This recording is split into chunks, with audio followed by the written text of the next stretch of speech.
दोस्तों, स्वागत करती हूँ आप सभी का अपने चैनल में, जहाँ मैं धर्म, संस्कृति, परंपरा और पूजा पाठ से जुड़े हुए संबंधित विषयों पर अपने विचार को साझा करती हूँ। तो आज मैं बात करने वाली हूँ उत्पन्ना एकादशी को। और उत्पन्ना एकादशी इस साल की सबसे बड़ी एकादशियों में माना जाता है। यह मार्गशीर्ष के कृष्ण पक्ष की एकादशी है। 2025 में उत्पन्ना एकादशी 15 नवंबर को है और 14 नवंबर को दशमी तिथि है और 16 नवंबर को द्वादशी तिथि है, जिसमें हम व्रत का पारण करेंगे। व्रत 15 नवंबर को ही रखा जाएगा, क्योंकि इसी दिन उदया तिथि के अनुसार इसी दिन इस व्रत को करेंगे और 16 नवंबर को हम पारण करेंगे। इस तरह यह दिन दशमी, एकादशी, द्वादशी का क्रम लेकर के यह चलता है। 3 दिनों का यह व्रत होता है, दशमी से लेकर के द्वादशी तिथि तक। दशमी के दिन हम अपने नहाय खाए जिसको बोलते हैं, इस दिन हम बाल धोते हैं। बाल धो करके और व्रत के लिए करते हैं कि हम एकादशी व्रत के लिए परिपूर्ण रूप से तैयार हो जाते हैं एकादशी करने के लिए। और एकादशी के दिन हम दिन भर उपवास वगैरह करते हैं। भगवान का सुबह उठ करके स्नान करके साफ स्वच्छ अपने वस्त्र पहन करके और श्री हरि विष्णु की इस दिन पूजा की जाती है। और अपने कान्हा जी की पूजा कर सकते हैं, शालिग्राम भगवान की पूजा कर सकते हैं। और उस दिन तुलसी काष्ठ का एक दिया जरूर जलाना चाहिए। और आप सबसे पहले अपने व्रत का संकल्प लें कि हे श्री हरि विष्णु, आज हम उत्पन्ना एकादशी का व्रत करेंगे। और इस तरह से व्रत का संकल्प लेने के बाद आप पंचोपचार या षोडशोपचार द्वारा श्री कृष्ण का या श्री हरि विष्णु का, शालिग्राम भगवान, देखिए भगवान के कई नाम है, कई रूप, लेकिन है भगवान एक ही, एक रूप है, उनके नाम अनेक है। आप किसी भी रूप में पूजे हैं तो वो प्रभु ही, तो चाहे वो माँ के रूप में पूजे या सरस्वती के रूप में पूजे हैं तो वो देवी ही। उसी तरीके से भगवान एक ही हैं, आप उनको कितने नाम से पुकार सकते हैं। लेकिन हमारा मेन फोकस कि हम अपने शरीर को, मन को, शुद्धि को एकाग्र करने का, ये व्रत का मतलब ही है अपने मन चित्त को एकाग्र करना। तो व्रत हम इसीलिए करते हैं कि अपने मन को एकाग्रचित करें। तो एकादशी के दिन हम षोडशोपचार या पंचोपचार, जिस भी तरीके से आप करना चाहते हैं, स्वेच्छा आपके ऊपर है। आप जैसे करते आए हैं आप वैसे ही करिए। मुझे जो नॉलेज थी मैं वो आपके तक पहुंचा रही हूँ।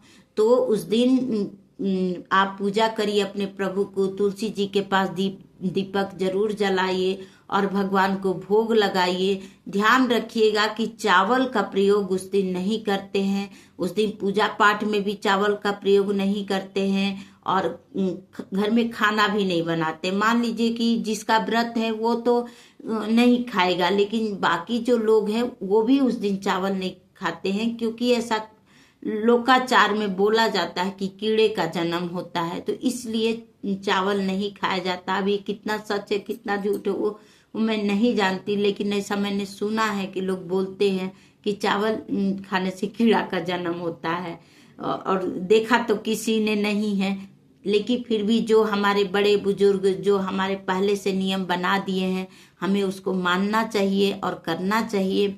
तो चावल का प्रयोग इसमें निषेध बताया गया है।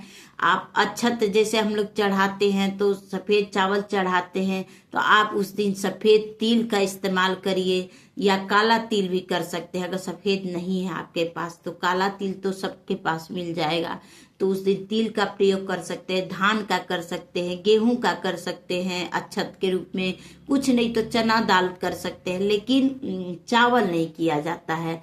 तो इस तरह से आप ध्यान रखिएगा और अपने भगवान की पूजा आरती भोग करिए और दिन भर ओम नमो भगवते वासुदेवाय करिए, राम राम सीता राम का जाप करते रहिए।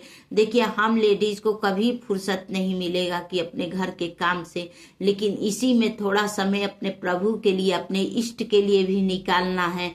तो हमें जरूर निकालना चाहिए और इसको उत्पन्ना एकादशी कहते हैं, यानी इस दिन एकादशी की उत्पत्ति हुई थी।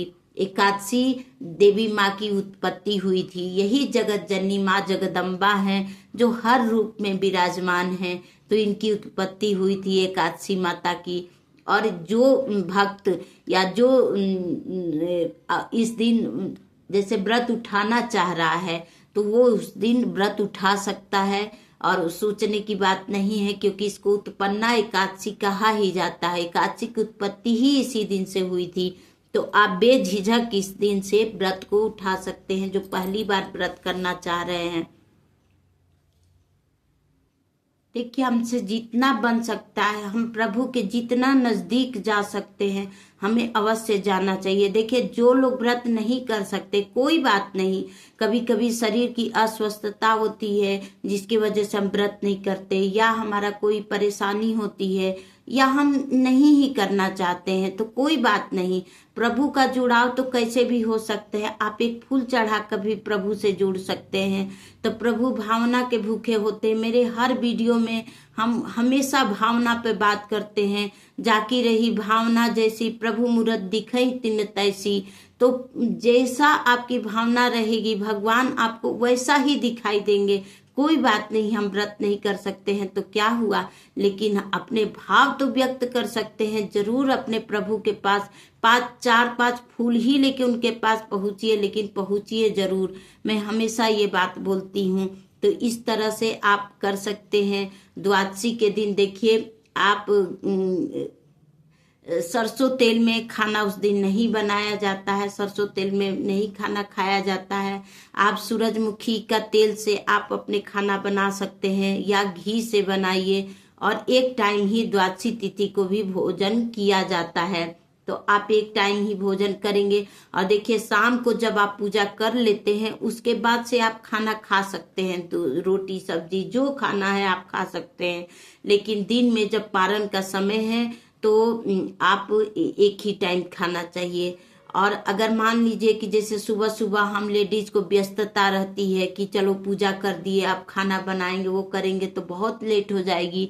तो आप जो भगवान को स्नान कराते हैं और जो तुलसी दल रख के उसमें भगवान को रख के स्नान कराते हैं, तो वो चरणामृत बन जाता है। आप उस पानी को पी करके भी अपना व्रत को, हे प्रभु, हे श्री कृष्ण भगवान जी, हे श्री हरि विष्णु, मैं आपके व्रत का पारण कर रही हूँ, यह कहकर आप उस जल को पी लेंगे, तो वो भी एक पारण का ही माना जाता है। और जब आपका खाना बन जाए, जब आप फ्री हो जाए, तो आप आराम से आप खाना बनाइए। इसमें हम लोग तो मैं तो चावल नहीं खाती हूँ, बाकी आप अपना देख लीजिएगा आपके यहाँ कैसा रिवाज है। तो अगले दिन आप भोजन करिए और पारण करके और भगवान को अन्न का भोग लगाइए, क्योंकि एकादशी के दिन भगवान को अन्न का भोग नहीं लगता है। तुलसी जी को भी जल नहीं दिया जाता है एकादशी के दिन, तो इस बात का ध्यान रखिएगा, क्योंकि तुलसी माँ खुद भगवान श्री कृष्ण के लिए, श्री हरि के लिए व्रत रहती हैं। तो एकादशी के दिन ना हमें तुलसी पत्र तोड़ना चाहिए और ना उसमें जल देना चाहिए। हम दिया दिखा सकते हैं, जो रोज साल के 365 दिन दिया दिखाते हैं, वो उस दिन भी दिखाएंगे, माँ को भोग लगाएंगे, लेकिन उनके जड़ में पानी नहीं देंगे। इस बात का बस ध्यान रखना है। और माता तुलसी की पूजा करिए और श्री कृष्ण श्री हरि विष्णु के समक्ष एक तुलसी काष्ठ का दिया जरूर जलाइए। इसका अनंत गुना फल मिलता है। मैं ये बार बार बोली हूँ और अपने वीडियो में मैंने करके भी दिखाया है कि कैसे जलाया जाता है। आप जला करके तो देखिए, जरूर आपको इसका लाभ मिलेगा। तो इस तरह से अपने प्रभु से जुड़िए। जन्म मरण के इस यात्रा में व्रत उपवास नियम नहीं होते, बल्कि यह मन की शुद्धि, आत्मा की जागरूकता, ईश्वर के साथ संबंध को गहरा करने का अवसर होता है। इस उत्पन्ना एकादशी पर हम न सिर्फ व्रत रखें, बल्कि श्रद्धा और साबुरी की भावना को भी उत्तरोत्तर बढ़ाएं।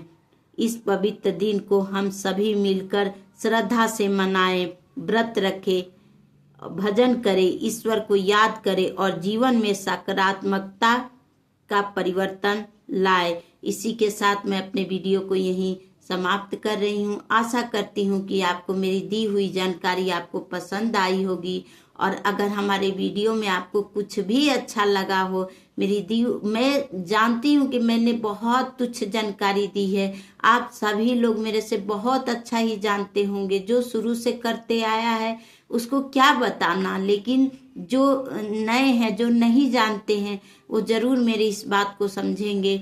तो प्लीज़ मेरे वीडियो में अगर आपको कुछ भी अच्छा लगा हो तो प्लीज़ मेरे को लाइक करिए, शेयर करिए, सब्सक्राइब करिए। और अगर कुछ नहीं अच्छा लगा हो तो मेरी त्रुटि समझ के हमको क्षमा कर दीजिएगा। इसी के साथ मैं वीडियो को यहीं ख़त्म करती हूँ और उम्मीद करती हूँ कि आप अपने घर में स्वस्थ निरोग होंगे। तो मेरे वीडियो को लाइक करिए, शेयर करिए, सब्सक्राइब करिए और बेल आइकन को दबाना बिल्कुल ना भूलिए, ताकि मेरी वीडियो की नोटिफिकेशन सबसे पहले आपके पास पहुँचे। तो जय माता दी दोस्तों, जय श्री हरि विष्णु। मेरे कमेंट बॉक्स में ज़रूर लिखें।